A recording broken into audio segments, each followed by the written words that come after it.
So this is Yoann Barelli's brand new bike for 2017 after swapping from Giant. He's now riding this Commencal Meta AM. It's a 160mm travel bike and he's got a 170mm fork on there just to rake it out a little bit more.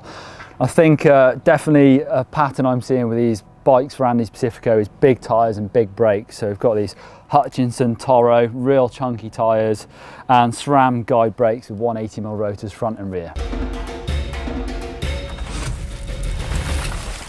So the Meta AM is a 160mm travel bike and Yoann's got a 170mm fork up front, so bringing that front end out a little bit slacker, more travel on the front. It's an aluminium frame, you can see in this really nice sort of polished bare frame, and it's got this Rockshox Super Deluxe shock on the rear with a remote lockout under the bar on the left hand side. So Yoann is riding the large frame. As you can see, it's quite a long bike anyway, but Yoann's got these 5mm offset cups in the front of the bike just to give them that bit more space again, so it's long, low and slack. So the bars are Renthal Fat Bars, the oversized 35mm, and they're 760mm wide paired with a 40mm Renthal stem. The first thing I noticed actually about this bike is the angle of the levers. You can see how they're really flat, so really quite high on the bar. I'll have to ask Yoann about that. Also Renthal grips. We've got the Reverb dropper post remote here. Again, we've got that lockout for the rear shock underneath the bar on the left-hand side. So a few levers going on the left-hand side. And we've got the Sram Eagle group set, so 1x12, and the shifter is there on the right-hand side. The suspension up front, we've got this Rockshox Lyric. Like I said, it's 170mm travel air fork. So it does slacken that bike off a little bit, just to make it good for those faster trails. We've got American Classic wheels, a brand that's renowned for their lightweight wheels. And Hutchinson Toro tyres, 27.5 wheels on this bike. We've got SRAM Guide Ultimate brakes on this bike, so the big downhill style brakes with 4-pot calipers and 180mm rotors front and rear. So to the drivetrain, we've got a Sram XO rear mech and that huge Sram Eagle cassette, so it's 1050. That really big gear just to give you that low climbing ability, and that's paired with a 38 tooth chainring, so much bigger than we see on bikes that don't have that size cassette. I guess the average nowadays is probably a 34 tooth chainring, so really big up front. Also got this gold chain that's got a bit of black going on in here, so I'm not quite sure it's supposed to look like that. Sram XO carbon cranks and Crank Brothers Mallet e-pedals. So the Meta is boost, so we've got that wider hub in the rear, something we're seeing a lot of bikes moving over to now. It just makes those wheels stiffer with the angle of those spokes. The bike's finished off with the Rockshox Reverb dropper seat post and this Tioga Spyder Outland saddle. We've also got this fabric water bottle that's cageless. You see it mounts directly to the frame.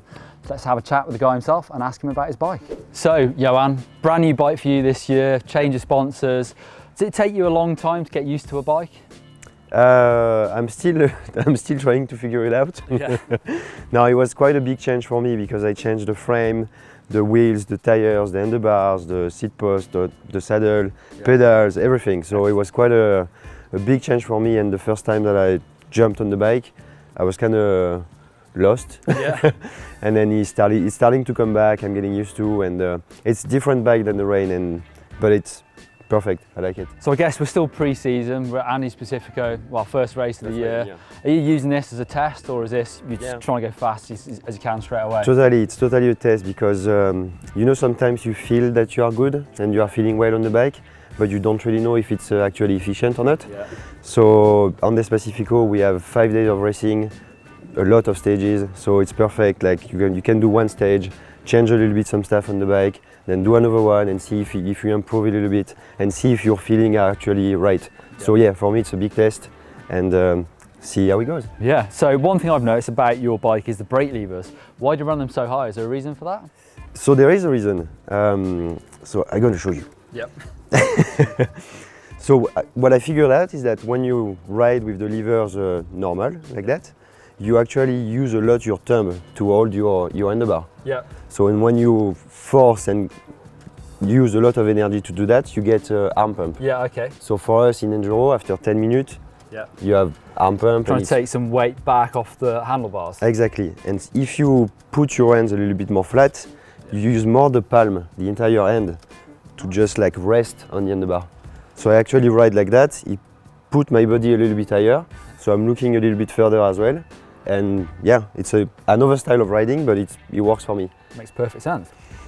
It's not for everyone, but for me it's perfect. Cool. It was a game changer. Nice too much enduro is too much enduro. Yeah.